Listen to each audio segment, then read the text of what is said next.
This morning we're talking about Love Myself Slim, the psychology of overeating.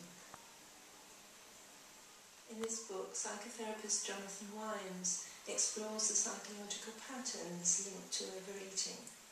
The book is full of useful exercises to help you explore these issues.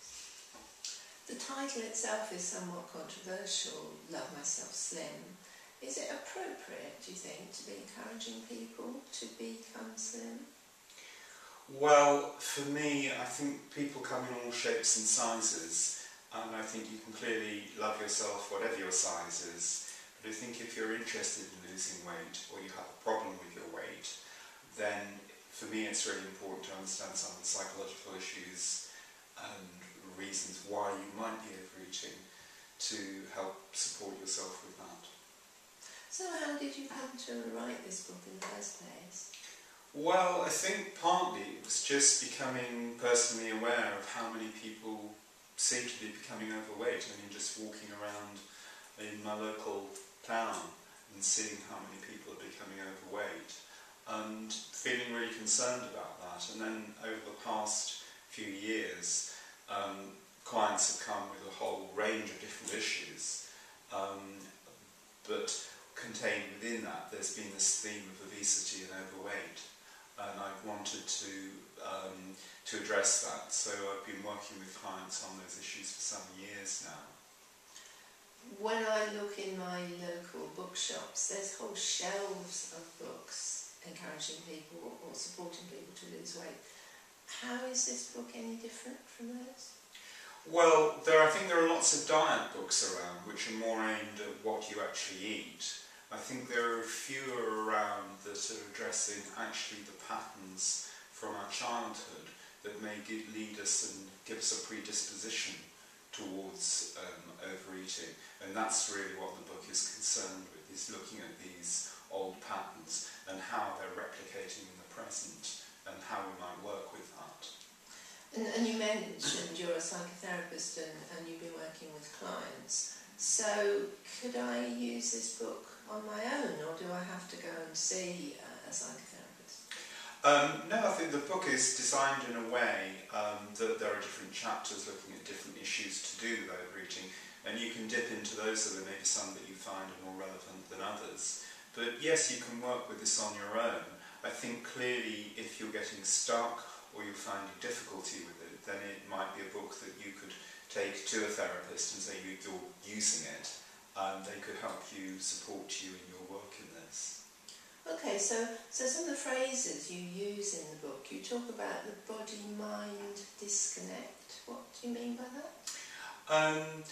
Well, this is to do with when we're brought up. Sometimes we're taught to prioritise our thinking over our bodies, so we become less aware of what's happening in our bodies, and it's quite typical for people who overeat to have less awareness of what's going on in their body, and that will also mean they have a less awareness of what's going on with their feelings, so they tend to use food as a sort of medication to help numb themselves. And you also say rules are not truths.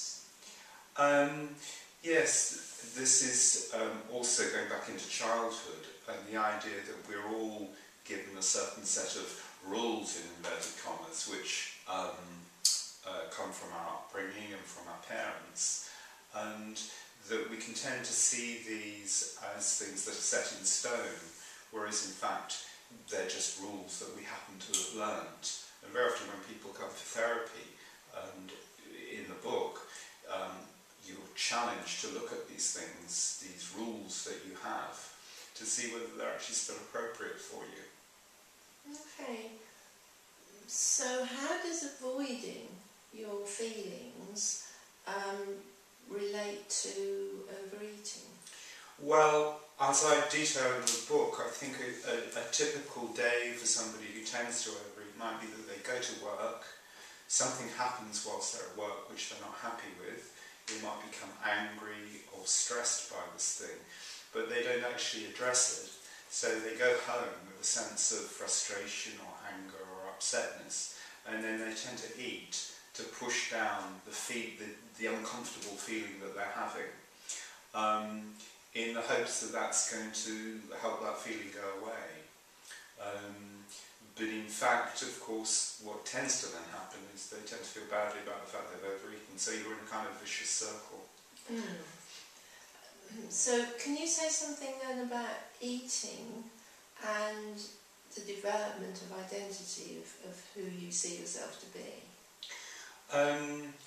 Well, I think food obviously plays a huge part in family life, and if you think about the life of a child, meal times are quite an important time, and so the attitudes that the parent might bring to the dinner table may well be picked up by the child, so the child may be very affected by the views of the parents that you should eat everything on your plate, or it's modelled to them to eat quite heavily, or it might be modelled to them to not eat, which could again cause different sorts of problems.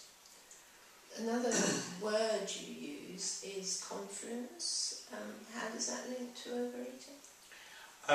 Well, confluence occurs where a child tends to become quite merged in its identity with its parent, and the child will have the sense that they should do what the parent thinks is right, but that kind of carries on into adulthood.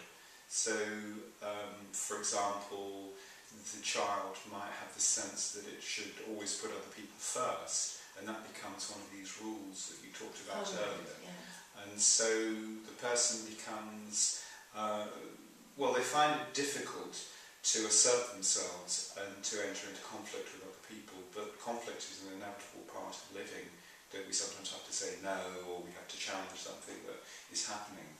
People who are confluent tend to want a quieter life and not to enter into that sort of conflict zone. And it's quite typical for people who overeat that they tend to have that sort of psychological makeup. So if you can explore that and explore your avoidance of conflict, you can then very often live a more productive life, because you can actually assert what you feel needs to happen. So it's interesting, I just want to pick up on your use of the word conflict, because it almost sounds like you're encouraging aggression. Oh, not at all, no. I think the issue is more to do with assertiveness, and that the person becomes sufficiently assertive that they can meet their needs. Because underlying lots of overeating is people not meeting their healthy needs. So somebody's rude to them in the office, for example, they don't feel able to stand up to that, so they go home feeling slighted by what's happened and then tend to overeat because they haven't dealt with it.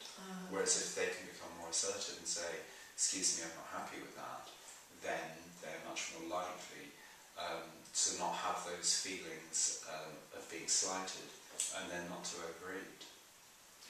You say that you're a Gestalt psychotherapist, so what does that mean and how does that apply to the book?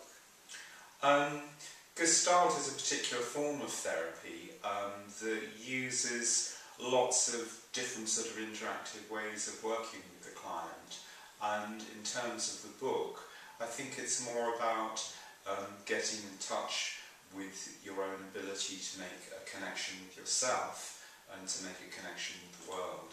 So it's to do with that sort of contact, really.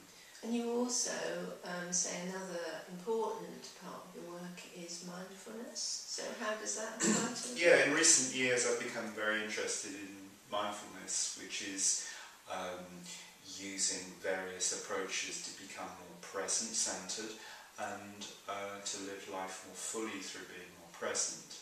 And I think people who overeat often have a more pronounced fantasy life, or are less capable of living within the present.